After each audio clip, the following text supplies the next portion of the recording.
Part 0. La La Land. La La Land was a pentology of games released throughout April of 2006 by game maker user The Anemic, aka Biggt. I have had a frustratingly difficult time tracking down the exact release dates of each of these games, and have had to use some pretty suspect methods, but based on comment dates from the archived Game Maker Games pages, the games were all released within the same month. This short timescale makes the games even more impressive as an achievement, though admittedly none of them have a very long playtime. They are more so fables, parables almost, and each one only lasts a few minutes at the most. In 2015, the games were thought to have won an Academy Award for Best Picture, but it turns out that Moonlight won instead. The games weren't widely acclaimed upon launch, but slowly grew in notoriety over time as the strange and hard-to-describe experiences stuck with people. Since their release, a few people have even released pretty detailed reviews and analyses of the games, some of which I draw from in this video, and all of which I'll link in the description. I think it's fair to say that, apart from the works of Kimberly Cubis, the La La Land games stand as the definitive quote-unquote art games of the Game Maker Golden era, with some drawing explicit comparisons to the Mother series and Yume Nikki. All this when you can easily complete all 5 games within half an hour. Each game in the series merits a lot of analysis, and I'll get into that. But before we proceed, I want to pause quickly and urge you to go play these games blind. While analyzing the work does not ruin it in any way, I will say that these games are best experienced by not knowing what you're in for. Not because there are any big twists or surprises, but because the events of the games are largely unexplained, and I think being able to process that without context is a valuable experience. I've linked a download to all 5 games in the description to this video, so just go ahead down in the description, download them, and play them all in order. I promise it won't take too long.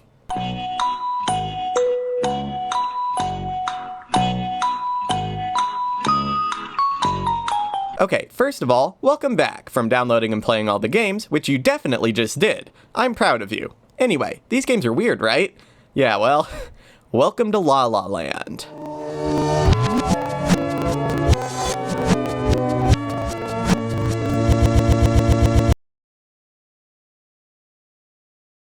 Part 1. La La Land. The game, not the concept. If I should die, think only this of me, that there's some corner in a foreign field, that is forever England there shall be, in that rich earth a richer dust concealed. When we open the La La Land folder, we notice a couple of things. First of all, it has no README and no external files. The only thing in the folder is an exe file with the GameMaker default red ball icon. When we click this ball, we are immediately greeted with a loading screen with a picture of some guy. I don't know who this is. When the game is finished loading, we are shown a bright blue title screen with the title La Lol And. On it, we see 2 nude figures, a man on the left and a woman on the right, facing away from him. Immediately upon the game launching, the man begins walking quickly towards the woman. She remains facing away from him, and we can't tell if she even senses his presence. When he grows near to her, just out of arm's reach, he stops walking. Nothing happens. We are tempted to press a key, but none seem to have any effect. Eventually, after trying a bunch of keys, one finally does something, and the game transforms. We are thrust into a chaotic world with no context for what is happening. Sound assaults our ears, several overlapping musical tracks, slowed and reversed, play in the background. As we begin to parse the screen, we see that there are dark squares flitting around the screen at all times, like static. There are several cat-like figures scattered throughout the area, as well as convulsing pink lightning bolt-looking things. Occasionally, a number will jump across the screen, and more pulsating and confusing objects are present as well. We are not given any instructions as how to play the game, so trying all the usual video game controls, we find that we can move the cats left and right with the arrow keys, and even use up to jump. Sort of. The movement is frustratingly slow and jerky, sometimes appearing to move us, and sometimes just sending us a few pixels before stopping. Our vertical height in the level changes at random, jumping our characters around the screen even as we attempt to control them. When I say characters, that is not a mistake. We control every cat on the screen at once. They move in unison, but sometimes disappear or reappear with no explanation. We'll find out later that this cat guy, like the game's creator, is named Biggt, and that him having multiple copies of himself is somewhat of a motif in the games. After getting a little bit used to the chaotic state of events, we find that when we hit one of the pink bolts with any one of our characters, the number on the screen goes up. This is our goal, to collect the collectibles and make sure our score goes up. It is a video game in the loosest sense of the word. Truly, it feels like a mockery of the idea of a video game. To include these surface-level trappings like score, collectibles, arrow key movement, you can even shoot by pressing the X key, which you'll figure out only through trial and error, but none of it means anything. What good is jumping when your vertical place in the level changes at random? What good is score when the counter disappears all the time, and you don't even know what you're collecting for? What good is using the arrows to move if the movement is agonizingly slow and unreliable? What is the point of any of this? Eventually, we get frustrated and quit the game. So that was La La Land 1. What the hell is that? Part 2. La La Land 2. Night falls. The traveler must pass down village streets, between the houses with yellow-lit windows, and on out into the darkness of the fields, each alone. They go west or north, towards the mountains. They go on. They leave Omelas. They walk ahead into the darkness, and they do not come back. The place they go towards is a place even less imaginable to most of us than the City of Happiness. I cannot describe it at all. It is possible that it does not exist. Before we even launch the game, La La Land 2 gives us a bit more guidance than its predecessor. It has a README file, which contains the music credits and the incredibly complex control scheme, left for left and right for right. When we press play, the loader is a vinyl album cover titled Music, Ecology, and You. After the game loads, the first thing we hear is the peal of a fake bell, and some weird spoken word track starts playing with a lady ranting about the Garden of Eden or something. What we actually see is a lot more understandable than really anything in La La Land 1. Our gray cat character stands in a room next to a large pink fish head. He speaks using jittering text that, at times, overflows onto the next line, making it somewhat difficult to read. The text says, "I am just a poor fish head in need of money. It's okay to steal from the rich, because they have lots to spare." So true, King. Floating around the screen, reminiscent of our score in the first game, we see a money total, currently $0. As the README instructs, we can move left and right using the corresponding arrow keys. We cannot proceed past the fish to the right, but going off the screen to the left takes us to a new room. We are suddenly in what appears to be the basement of a house. Above, we can see two fish heads in suits sitting in chairs at a table with wine glasses. Down in the basement with us, there is a figure who looks a lot like us, standing on a pedestal and weeping yellow tears. These tears fall into pipes that wrap around the screen, dropping into the slowly filling glasses of the rich fish heads. To the left of the screen, there is a nondescript yellow heap of what we surmise is treasure. If we touch it, our character takes an armful of the riches, and the heap diminishes. We walk past the weeping figure back to our friend, the poor fish head. "Oh, thanks, Biggt. I want more!" We turn around and re-enter the basement. The child continues to cry as we cart out another armload of riches. "Oh, thanks, Biggt. I want more!" Birds fly, grass grows. Why have greed? Finally, we hand our friend the no longer so poor fish head the last fishful of cash, and he leaps up from the ground, revealing a skeletal gray body that appears not to match his head at all. "Look at this shiny new jewel I bought. Thanks a lot." When we re-enter the other room, we see the figure still crying into the pipes, but above, the rich fish heads are dead. Text is shown on the screen reading, "Without money, how are the nobles to survive?" And an unnerving music sting plays before the game force quits. Part 3. La La Land 3. I'm so sick and tired of eating these oranges every day. The README for La La Land 3 contains the following message. This game was created in 2006. The music, story, graphics, and programming are by me. If you feel like you need to talk to someone about your problems, my email address is fullcreamcheese@hotmail.com. Thanks. The game's loader is what appears to be an acupuncture diagram, and once it completes, we begin in a dark room. Various abstract shapes stretch in the background, hardly an unfamiliar sight at this point. A haunting but oddly nostalgic melody plays in the background, and to the right of the screen, we see a large orangish heap, very similar to the one in the previous game that represented the wealth of the nobles. I'm sick and tired of eating these oranges every day. There has to be something more. As if to illustrate this point, we can see what appears to be a couple of orange rinds on the ground next to the heap, which we can presume represents our large hoard of oranges. Walking into this heap plays a buzzer sound and lets us know that this is incorrect. We must venture out into the world. There must be something more. Exiting the screen to the right, we emerge into a large outdoor area. An arrow on the screen points us back to where we came from, labeled home, though the word is separated in the middle such that it looks like ho-me, or maybe no-me. As we continue across the screen to the right, a large palm tree looms into view, and a coconut conveniently falls from it as we reach it. Eat the object, press up. You broke your teeth! Biggt's toothy grin is replaced by a red void of gums. We continue walking to the right and reach an apple tree with a fish head hiding behind it for some reason. Reach for the object, press the up button. Your arms fell off. You are suddenly overwhelmed with hunger. We can't proceed past the tree, so we are forced to walk back past the palm tree, past our home sign, and back to the place where we started. We run to the pile of oranges.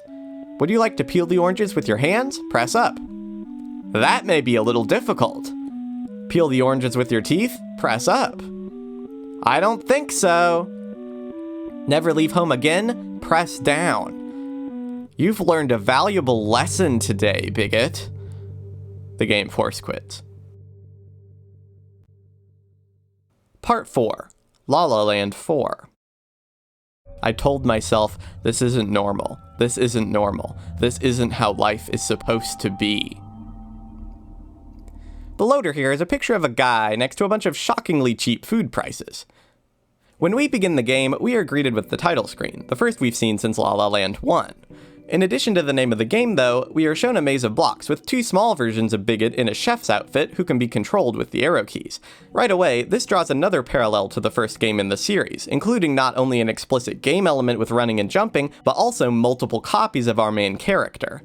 Cutting across this entire scene is a beam of darkness, almost like a spotlight of shadow. This lands upon another, larger chef Biggt standing next to a large soup pot, holding a large soup ladle. The fact that he has arms and his wide, toothless grin imply conflicting things about whether this game takes place in the same universe as the ending to La La Land 3, but I'll discuss these inconsistencies a little later on. A somber chiming tune, somewhat reminiscent of the song from 2, albeit without the narration, plays over the proceedings. As we begin to navigate the 2 copies of our character through the maze towards the doors that are their goals, we notice that the big Biggt reacts in different ways as we go. When we jump, the large chef plays a laughing animation. When we hold right, he stirs his soup pot, and when we go left, he weeps, head in hands. All these actions must be taken in order to lead both our avatars to their respective doors, so unless you're paying careful attention, you could easily mistake this for the animations playing at random. When both copies enter their doors, the maze disappears, and the background music is replaced with a consistent rumbling sound. It's like the sound of blood rising in your head when you plug your ears. A fish head in a waiter's tuxedo enters the screen and begins speaking to us, for the first time with accompanying voice acting. Biggt. It's time to serve guests now. With the rumble continuing in the background, we realize that we again have control over our character. Pressing left to try and get to the guests that the waiter mentioned, we realize that we're not actually controlling Biggt, but his spirit, separating from his body maybe? We enter the next screen and are greeted by a large heart floating above our heads and an incessantly jittering human figure. He squawks, "What have you done?" over and over again until we run into him enough times, at which point he says, "Stop pushing me!" and, like the waiter, flies into the sky. A descending sine wave tone plays as the heart moves down to our level on the screen, and a door opens on it. When we enter the heart, it launches into the sky, playing an ascending tone, and the oppressive rumble is replaced with an uplifting melody as we are shown a POV shot of our heart ship approaching the moon. We pan down from the sky and see Biggt's spirit standing next to the ship, and to our left, another gray cat, nearly identical to Biggt but with long blonde hair and an uncanny grin. Our movement on the moon is greatly slowed, but we float towards her, eagerly approaching like a warped mirror of the nude figures from the opening of the first game. When we grow near her, though, there is a loud beeping sound, and we are teleported back several steps. The pleasant space music is replaced once again by the low, oppressive rumbling. Each time we attempt to approach the blonde figure, we are bounced back again with a cold beep. We repeat this many times until, having never reached her, we appear in a new room, one without the moonrock ground, just blank outer space. Instead of the blonde clone of us, to our left there is now a massive copy of our own head, toothless jaw wagging as if speaking or chewing. After a moment of stillness, the head begins pursuing us to the right, and we have no choice but to run. This chase is imbued with a sense of dread, as we can see that the head is very slightly faster than our walking speed, and therefore will eventually catch up to us. In the background, an arrangement of Chopin's Prelude Opus 28 No. 20 in C minor plays, lending the scene an even greater sense of dread and grief, like we are already lost. Throughout the chase, the head makes an unintelligible sound that is almost like speech.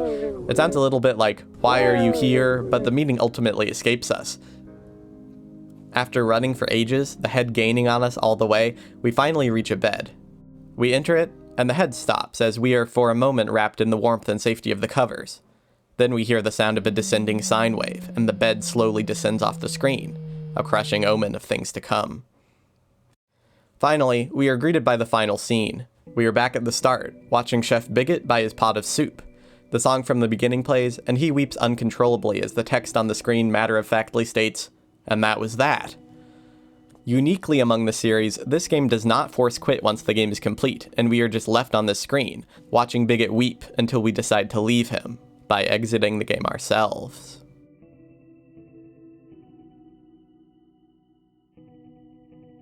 Part 5, La La Land 5. They brought the same rousing enthusiasm to Amway that they gave to music, holding home care demonstrations and meetings all over Southern California.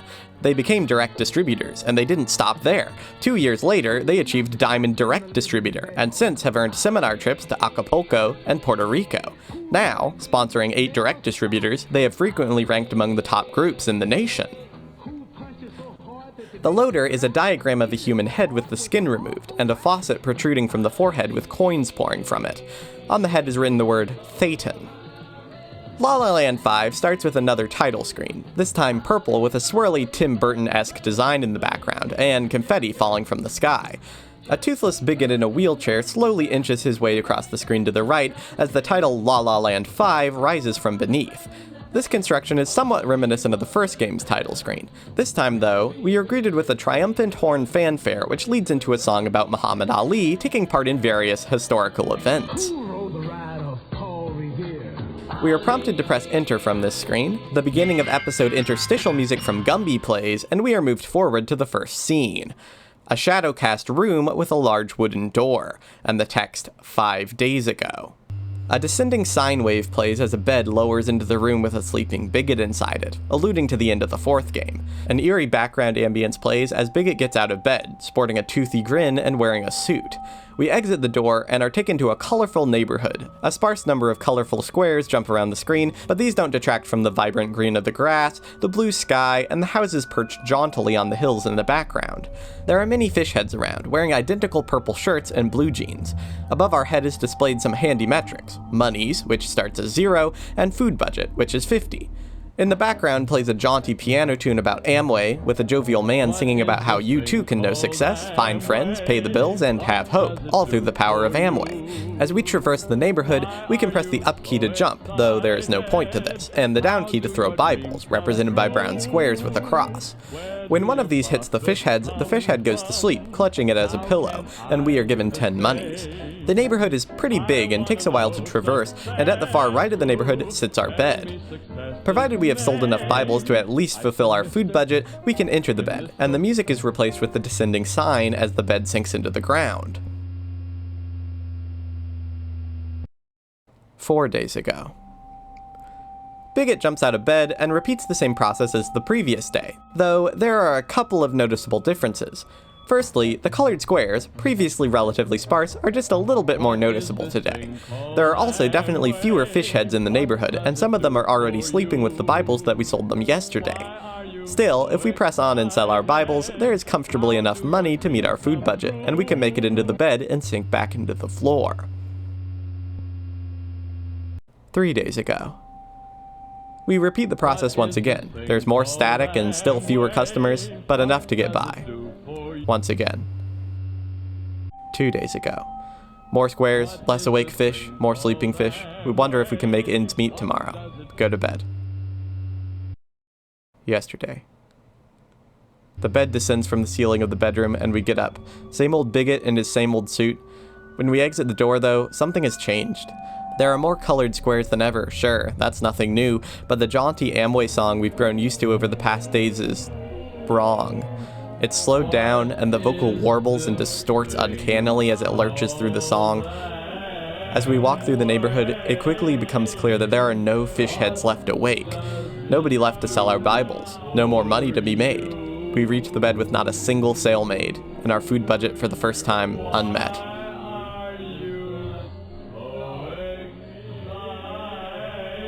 We get in, and the bed sinks to the ground once again.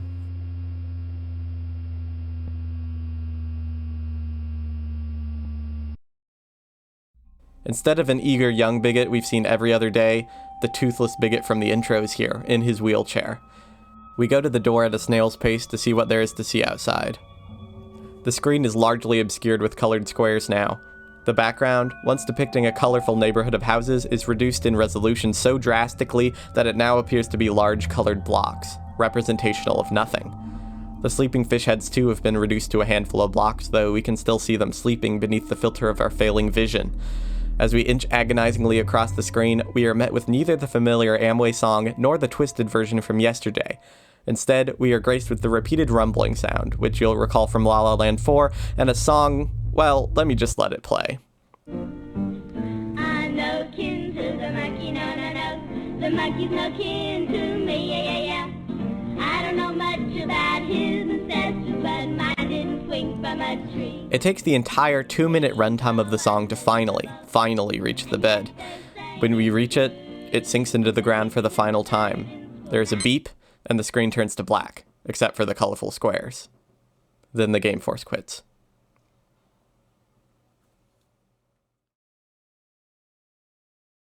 Part 6. A brief disclaimer regarding the analysis to follow.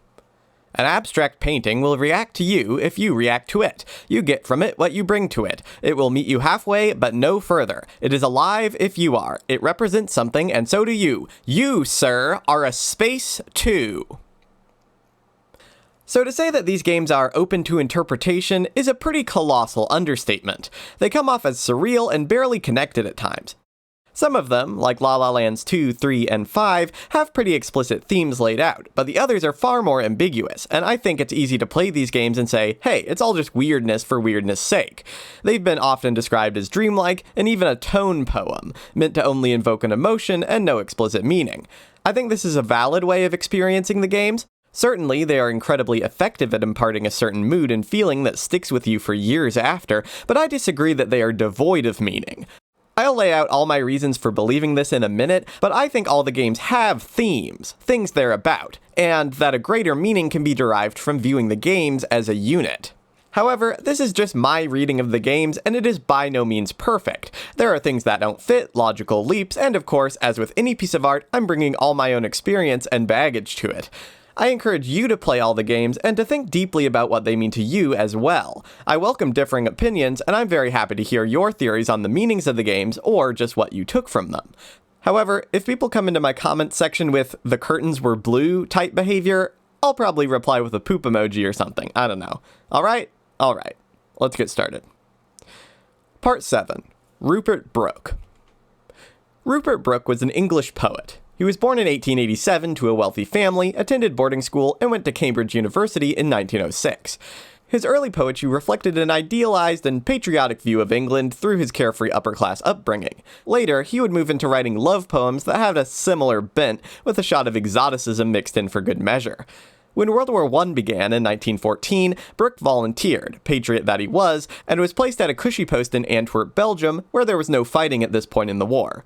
He used this opportunity to write his most famous works, the War Sonnets. This is a collection of 5 sonnets titled Peace, Safety, the Dead, and the Soldier.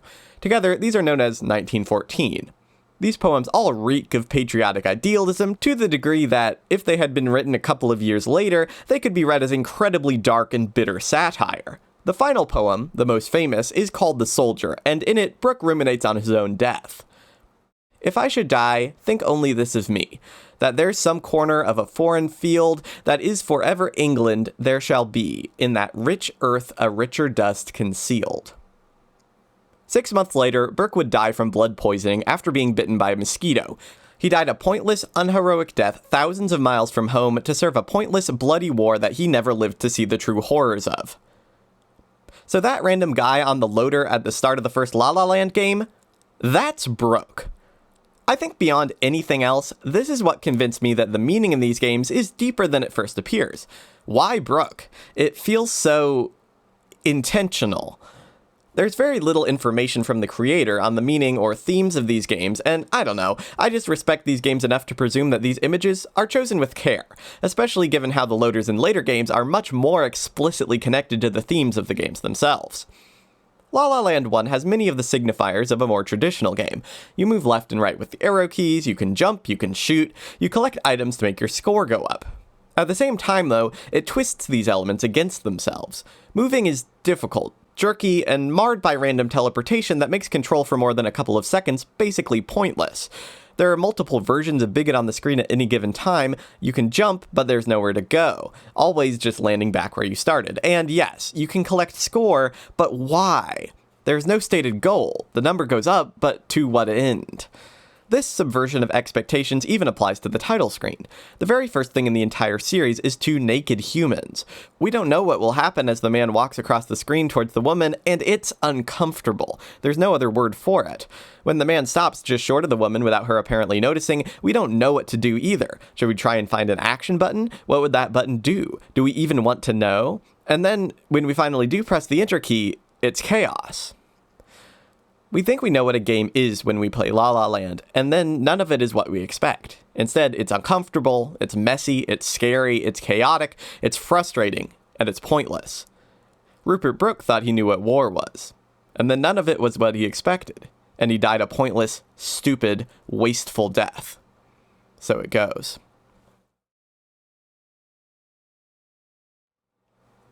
Part 8. Lifecycle Theory. Alright, I'm going to come out of the gate here real quick with my first La La Land hot take. This is a load-bearing pillar of the analysis that I do think is correct, or at least a valid reading of the games, but has absolutely no evidence to support it. Luckily, it's my analysis, so I don't have to. Lifecycle theory was first proposed by my script supervisor, Rekneps, and I think that it makes a lot of sense and helps clarify the readings of the games, and how they fit into the overall narrative. The theory is basically that the 5 La La Land games represent 5 stages of Biggt's life.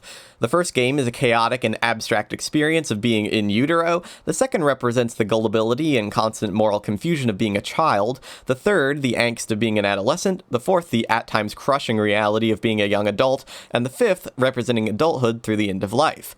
I don't think the games were necessarily conceived of in this way, but I do think it's a fun lens through which to view the games. Part 9. Omelas. In Ursula K. Le Guin's 1973 short story, The Ones Who Walk Away from Omelas, the titular city of Omelas is full of incredibly happy people whose ongoing happiness and way of life, they all tacitly understand, is enabled by a single suffering child, locked in the basement of one of their buildings. Everybody in the city knows that this child's suffering is what maintains their way of life, and everybody accepts this fact as a necessary evil, save for the few who walk away from the city, never to return. La La Land 2 is simple, right? If you trust people too much, if you take and let greed drive you, then those who you take from will run out eventually, even if they're wealthy. Why, what have the rich ever done to deserve this? I think this is silly on the surface, and furthermore, I think it's meant to be read as such. Without money, how are the nobles to survive? Is such an inherently funny sentence that I would think it was satire even if we didn't have another example of a fable with an intentionally warped moral. No, I think La La Land 2 has more depth than what exists on the surface. I do think one could easily read it as a story more broadly about how greed will dominate, whether you're rich or poor, or you could even make a compelling argument that it's an allegory for environmental exploitation. How easy it is to say, nature is big, it won't miss some of its natural resources, and then we keep taking until it's too late. I think the latter certainly gels with the backing track somewhat, with all its woo-woo new age environmentalism, but I don't buy it. The thing that misses me most with both these readings of the game, and with the stated surface-level moral, is that nobody mentions the crying child. That's weird, right? The game never explicitly acknowledges the fact that a crying figure, one very much like Biggt himself, is weeping tears into a pipe that fills the noble's glasses. Even when the nobles die, the child still cries, and the glasses still fill. This feels important to me. Sure, it betrays the selfishness of the big fish head outside, that he cares more about his own well-being than that of the child who lives in the noble's basement, but it's more than that. Okay, I'm gonna bust out with another hot La La Land take. Buckle up for this one, folks. I don't think that Biggt is a cat. I mean, obviously he's portrayed as a cat throughout the games. This is one of the only consistent things that ties the 5 games together, but I think you can view the La La Land games as taking place entirely through the lens of Biggt's mind. They are not accurate depictions of reality, but rather they represent what Biggt is experiencing. Given this, I think it's important that we pay attention to the things like Biggt. In the first 3 games, the only thing that looks like Biggt, besides the copies of him in the first game, is this child. The fish heads are strange, alien, and often threatening authority figures. Biggt does not understand them, but he does understand this child. This child is a thing like Biggt. The child is compelled, for whatever reason, to cry into a pipe all day to feed the fish heads, and Biggt is compelled, for whatever reason, to traipse back and forth into their basement and deliver the wealth to a fish head. Neither character has agency, they're both just pawns, and at the end of the day, when the moral is revealed, and the blame for killing the nobles is placed on Biggt's shoulders for helping another fish head, there stand the children, still crying, still lost. Part 10. Oranges. I think that La La Land 3 is about depression. Biggt starts the game feeling a sense of existential ennui, feeling like there must be more to life than sitting in his house and going about his normal routine day in and day out forever. Then we are told a tale about how aspiring to do anything more or be anything more will only result in disaster and ending up right back where you started, even worse off. It sounds like what your brain tells you will happen when you try to take steps to get better. It sounds like a story meant to keep you at home forever, as actually happens at the ending of the game. There is something, too, that strikes me about the scene of Biggt surrounded by thousands of oranges that he cannot eat. Early on in the game, we can easily draw a connection between physical hunger and metaphorical hunger for a more fulfilling life. Because of this, the ending feels so much like being surrounded by a beautiful world of so many things to do and experience, and so much happiness that you could just go out and seize, but being unable to.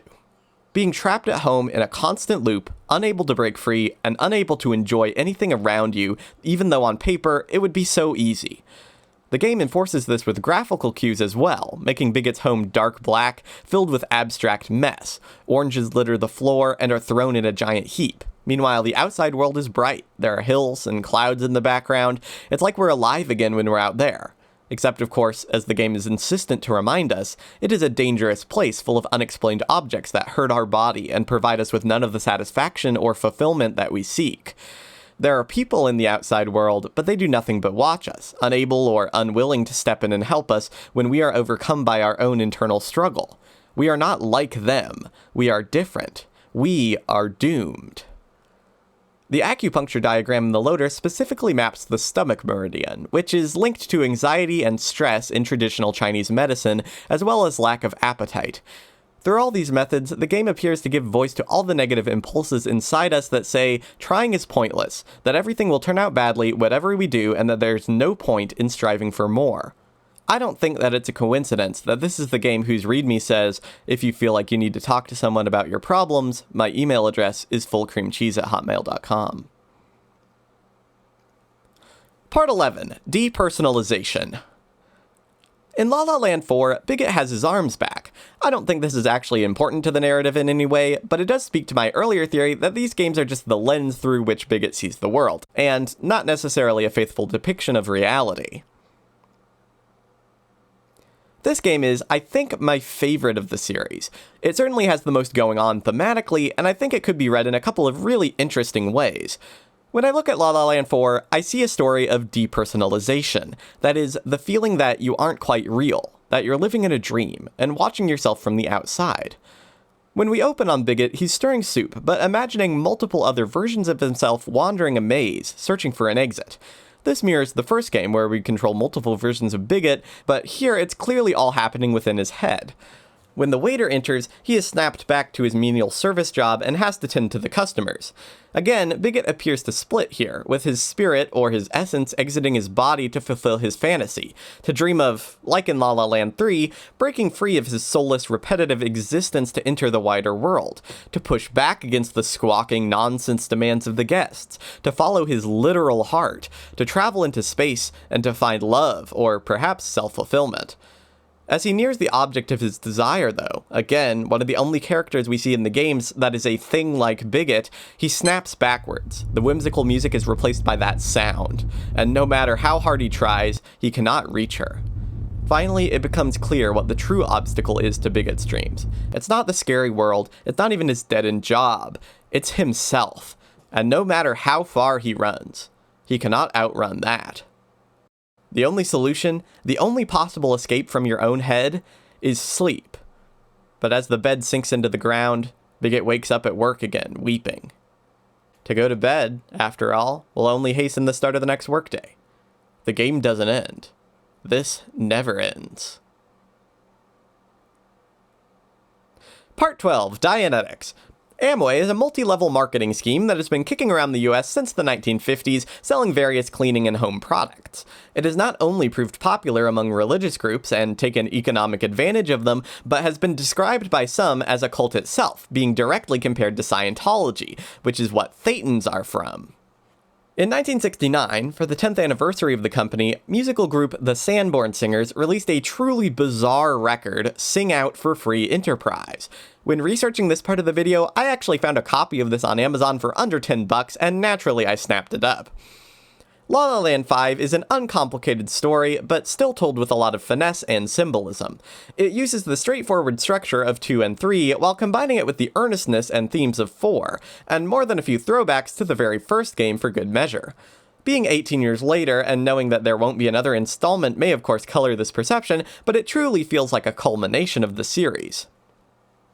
In La La Land 5, we see the story of Biggt's depersonalization completed. He doesn't think about the moral ramifications of what he's doing. He doesn't think of the child in the basement. He is fully bought into the ends of evangelicalism and capitalism. He doesn't even notice that his customers only use his product as overpriced pillows, or maybe he doesn't care. He is numb, and he peddles the means to numb others.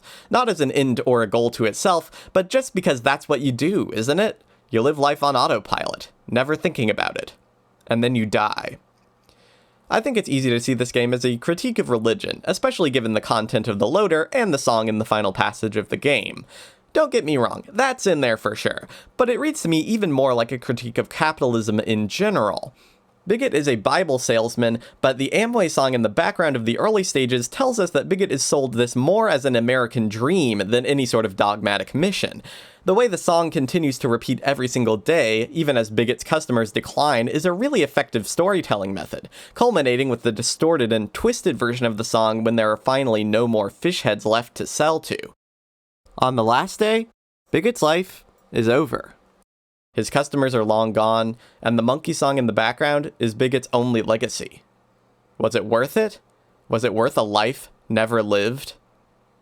The bed sinks into the ground one final time, and the end screen flashes up, covered in colored squares.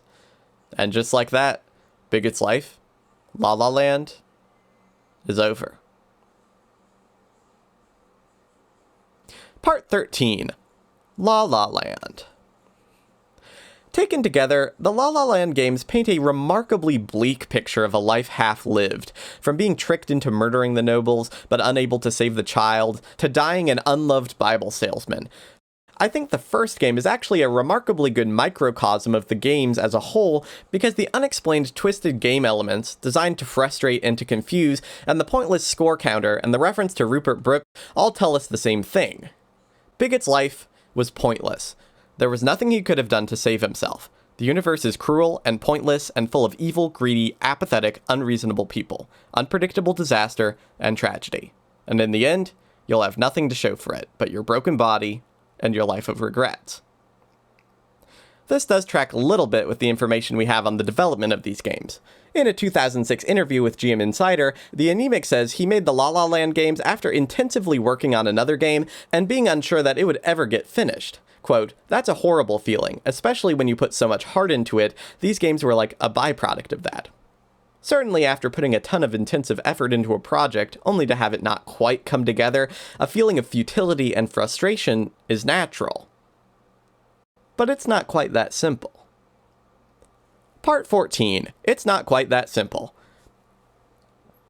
From the very beginning of this video, I've left out one crucial piece of information. I've been adamant that the first game goes out of its way to use the tropes of games against us, to frustrate and confuse us, and to have us rack up pointless score endlessly, to give us tools, like shooting, that have literally no point. If you've played the games, you probably came away with this impression too. Here's the thing though, none of that is true. La La Land 1 does have an ending. I don't blame you for not finding it. I only know about it because this comment on the Anti-Pixelate page, which holds the most up-to-date mirror of the games, but La La Land 1 does have an ending. After collecting about 50 points, which by the way takes a really long time, a giant fish head appears on the right side of the screen and charges us. It repeats this pattern until we use the shoot button to attack it. Only one of our small bigots actually shoots bullets, so you'd better hope that you didn't lose that one off the screen, but shooting the fish head physically pushes it back to the side of the screen. If we repeat this long enough, the screen is filled with colored squares, and then the game force quits. Exactly like the end of La La Land 5. This, to me, completely recontextualizes the meaning of the first game, and therefore, the series as a whole. Maybe the score counter ticks up with no end in sight, but maybe too, we aren't being lied to. Maybe we aren't being tricked, and maybe if we keep trying, then everything will click into place. And maybe, even after a lifetime of cynically shilling religion to others, we will sink gently into the ground only to find that there is something after death after all. Something a little bit like rebirth. Part 15. Conclusion. In his May 22, 2006 interview with GM Insider, the anemic said that he was working on a La La Land 6, officially to be released on his mother's birthday. 18 years later, his mother has apparently not been born yet, but we remain vigilant. After La La Land, the anemic dropped off the face of the internet for a few years, before reappearing in 2010 with Guin, a platform adventure game that combines exploration elements from the likes of Seclus with the surreal darkness of La La Land and a uniquely sketchy, monochromatic art style. But that's a story for another video. The La La Land series remains one of the Game Maker projects that I find myself thinking about the most. Even without looking for explicit meaning in the games, the imagery sticks with you. The strangely dark fables, the unnerving design of the fish heads, the monkey song. Personally, the image of a bed slowly sinking into the ground with a descending tone was incredibly impactful for me. I still think about it some nights. I think the games were created from a place of creative frustration and exhaustion, but even through that, you can see the incredible creativity that permeates every second of the games, and through that, there's redemption, rebirth. The ability to keep trying, even when it seems like nothing is ever going to pan out, because you know what? There is more to life than oranges, and work, and even death. And just because you couldn't save the crying child, doesn't mean you shouldn't dream of flying. Just because you couldn't save the crying child doesn't mean you can't save yourself.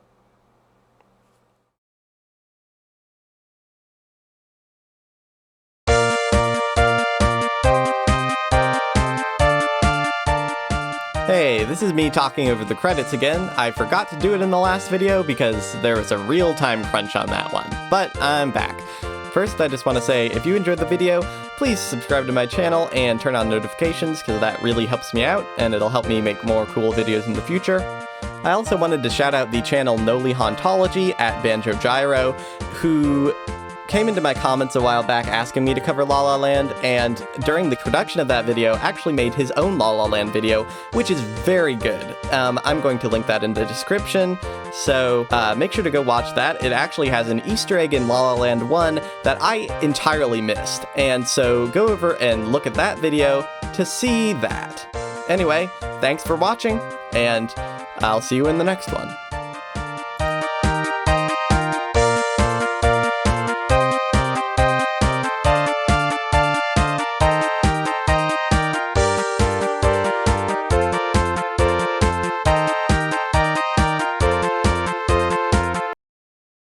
And just because you couldn't dream of the flying child doesn't mean you shouldn't dream of flying.